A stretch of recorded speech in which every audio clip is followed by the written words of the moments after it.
Welcome to Nasdaq Trade Talks. I'm Jill Malandrino, Global Markets Reporter at Nasdaq. Joining me for this segment, we have Ruth, co-founder and CEO of Stock Unlock, as well as Daniel Pronk, co-founder and Chief Operating Officer of Stock Unlock, to discuss fundamental-based investing for retail traders. Stock Unlock was founded by 3 retail investors who have a passion for long-term fundamentals-based investing and is working to transform everyday people into successful investors. It is great to have you with us, Jake and Daniel. And Jake, I'd like to kick it off with you. How has Stock Unlock helped users handle and invest through rising interest rates?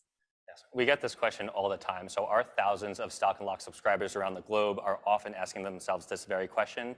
We have developed a very simple 1 to 5 scoring system, which we call our Insight Score. It looks at several different financial categories of a business across their profitability, growth, and it makes it really easy for investors of all levels to analyze the financial health of a business.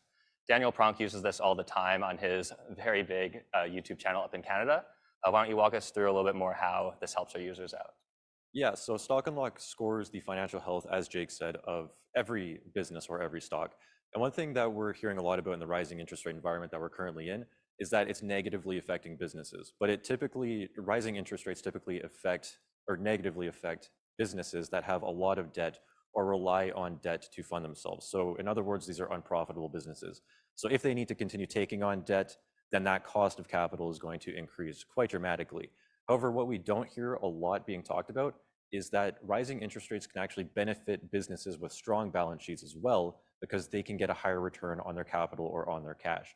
So Stock Unlock helps our users find these businesses by, again, scoring the financial health of them and just very easily and quickly pointing out if a business has a good, strong balance sheet or a bad one that is a higher risk. So that's really how we help our users in higher interest rates environments.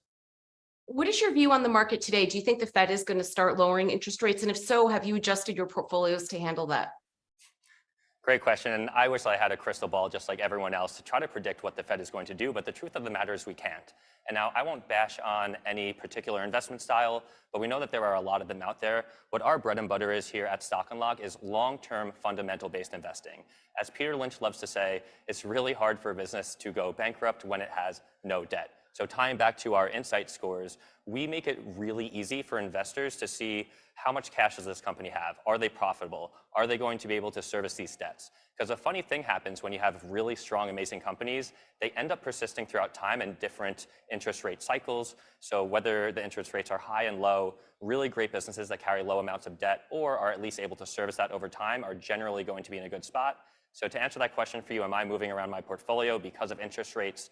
No, because I want the stocks that I own very long term to do well throughout all financial environments. And Daniel, what are some of the key criteria you look for in an investment then? Yeah, some of the key criteria that I look for is strong management, if the business has a moat, and if the business is selling for a margin of safety. And there's a bunch of different metrics that you can look at to try and help you get a sense of if a business has all 3 of these things. So for example, if a business has strong management, it will typically have high margins, high profit margins, and it will typically also have a high return on invested capital.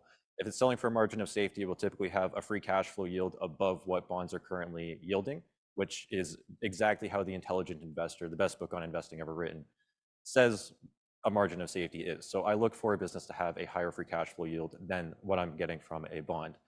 And then for a business to have a moat, it also just needs, high ROIC and high profit margins. That can be an indicator of a business having a moat as well. This is very important in my personal investing, so it's absolutely critical for me and for our users on Stock Unlock to have accurate data and data that they can trust, which is really why we're here and so excited to be at the Nasdaq and partnering with the Nasdaq, because having that accurate information and data on our platform, again, just increases the trust with our users and is really critical to having a good portfolio and good investments. So, yeah. All right. Daniel, Jake, enjoy your day at MarketSite. We appreciate the insight. Thanks for joining us on Trade Talks. I'm Jill Malandrino, Global Markets Reporter at Nasdaq.